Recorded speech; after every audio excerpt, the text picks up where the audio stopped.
Selamat siang dan salam sejahtera buat kita. Perkenalkan saya Deborah Lulina Samosir, NPM 19520167 dari Grup Manajemen Keuangan Lanjutan NC3. Saya akan mempresentasikan hasil ringkasan saya yang berjudul Merger dan Akuisisi. Pengertian merger dan akuisisi. Merger adalah proses diskusi dua perseorangan dengan salah satu di antaranya tetap berdiri dengan nama perseorangannya, sementara yang lain lenyap dengan segala nama dan kekayaannya dimasukkan dalam perseorangan yang tidak berdiri tersebut. Kedua, akuisisi adalah pengambilan alih sebagian besar lebih dari 50% atas seluruh kepemilikan suatu bank. Pengambilan alih sebagaimana yang dimaksud adalah pengambilan saham yang mengakibatkan beralihnya pengendalian terhadap perseorangan tersebut. Model-model merger yang pertama merger konglomerat, yang kedua merger horizontal, yang ketiga merger vertikal. Model-model akuisisi berdasarkan tujuannya akuisisi finansial dan akuisisi strategis. Akuisisi berdasarkan cara tempuhnya yaitu akuisisi saham dan akuisisi aset.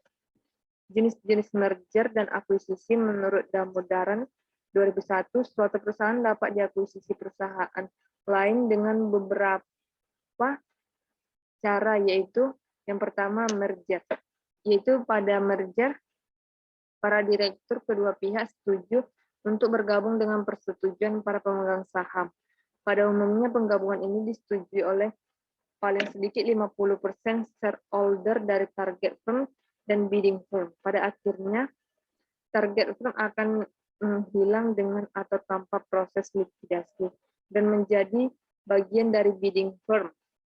Kedua, konsolidasi. Setelah proses merger selesai, sebuah perusahaan baru tercipta dan pemegang saham kedua belah pihak menerima saham baru di perusahaan ini. Yang ketiga, tender offer. Terjadi ketika sebuah perusahaan membeli saham yang beredar di perusahaan lain tanpa persetujuan manajemen target firm dan disebut tender offer. Karena merupakan hostile takeover, target firm akan tetap bertahan selama ada penolakan terhadap penawaran. Banyak tender offer yang kemudian berubah menjadi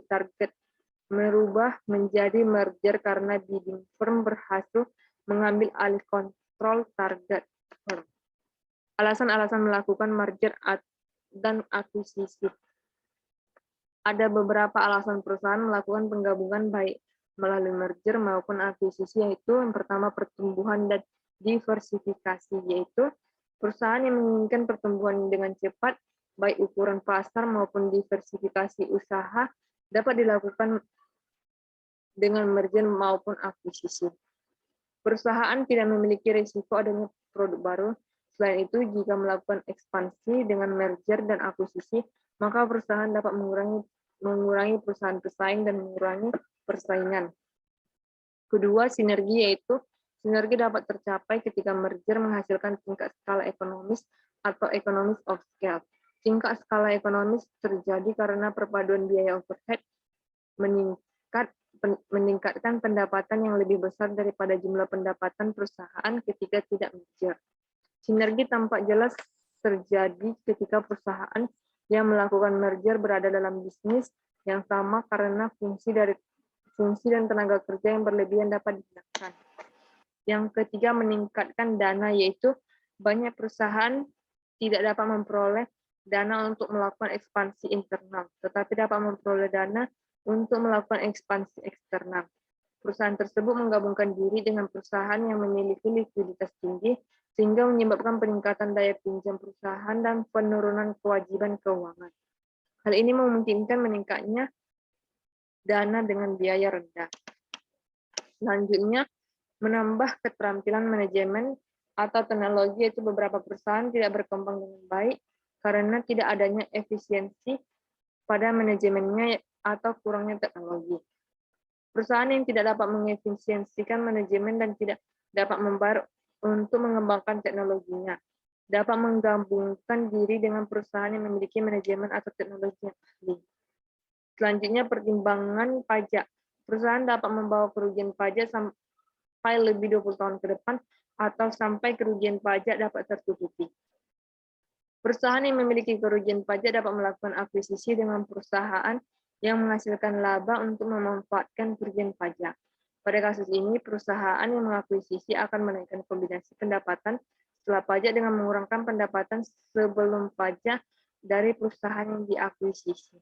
Bagaimanapun, merger tidak hanya dikarenakan keuntungan dari pajak, tetapi berdasarkan dari tujuan memaksimisasikan kesejahteraan pemilik. Selanjutnya, meningkatkan likuiditas pemilik, yaitu merger antar perusahaan memungkinkan perusahaan memiliki likuiditas yang lebih besar. Jika perusahaan lebih besar, maka pasar saham akan lebih luas dan saham lebih mudah diperoleh sehingga lebih liquid dibanding dengan perusahaan yang lebih kecil. Selanjutnya, melindungi diri dari pengambilan ahli, yaitu hal ini terjadi ketika sebuah perusahaan menjadi incaran pengambilan alih yang tidak bersahabat. Target firm mengakuisisi perusahaan lain dan membiayai pengambilan alihnya dengan hutang.